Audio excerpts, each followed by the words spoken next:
to the ones who care, the ones who refuse to give in, who won't let a patch become the solution or trade convenience for addiction. For decades, we had the answer. We studied it, we proved it, we called it the gold standard. Yet millions still lie awake, wondering if there is a worse kind of suffering. In a system where change only comes when it benefits the payer or the provider, the patient's well-being is, at most, a side effect. With full understanding that our love and labor might be written off as charity, we built it anyway, while the anger was still hot. This is the story behind it. Hi, I'm Luomei Lyu. I am a student at Stanford University studying engineering physics, and I am the founder of Sheep Sleep. My name is Loewy. I am a board-certified sleep medicine specialist, clinical psychologist, and I currently work at the Scripps Sleep Center in Loewy, California. Starting my freshman year at Stanford, I had really bad insomnia. It was from environmental factor and also psychological factor. I couldn't sleep through the night. It was a really painful experience. And I was on cardinal care, which is one of the best health insurance out there. It's really expensive. And it took me 2 years just to get started on the CBT-I treatment at Stanford Sleep Center, which it changed my life. I never had sleep issue ever since. And when I do, I know I had the tool to get back to my normal sleep schedule. And that's when I realized this treatment is so simple, standardized, so effective, yet extremely inaccessible to most people. It's true, it is inaccessible. I've been doing this for over 2 decades now in various forms, dating back to my time at Stanford as a fellow. And currently I see hundreds of insomnia patients every year. And we use CBT-I, but there's not enough of the care available. Yeah, so I bumped into Dr. Loewy at the California Sleep Society meeting last year. And following that, Luomei was very persistent asking me questions about how to do CBT-I. How do you gain information? What are the questions you ask? How do you make the recommendations?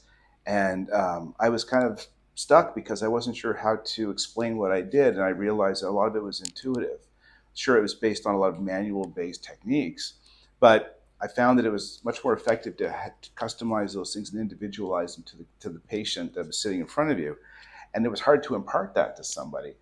So we had to have a lot of conversations about that. Why did you want to do this in the first place? I love the idea of trying to create a therapeutic experience for a patient that emulates or replicates as much as possible what it's like to talk to a clinician. She had a lot of ideas and she was very enthusiastic.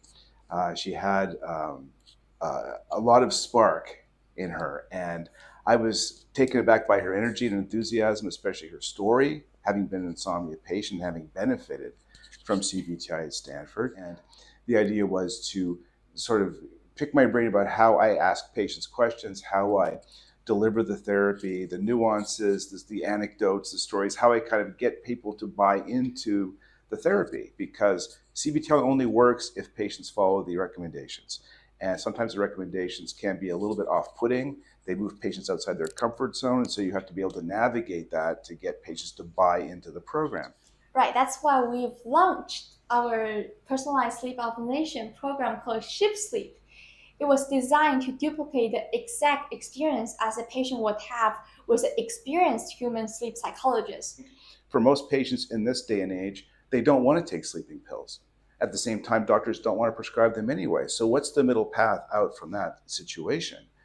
Something like what we do, except we need to expand access to this care. We want to take what we do in clinical practice and put it to, on a larger scale, if you will. Through conversations with Dr. Loewy and other sleep psychologists and physicians, I had them talk me through every conversation they would have for each insomnia case, even down to the exact word choices, analogies, and conversation pace when selling these well-validated techniques to their patients. We wrote over 50 pages of instruction for generative AI to follow in its weekly sessions. so that it only responds with human-crafted materials while keeping the conversation collaborative, interactive, and highly personalized. Every AI response and session flow was written and designed by us. We've tested and iterated each conversation thousands of times, both internally and with real patients.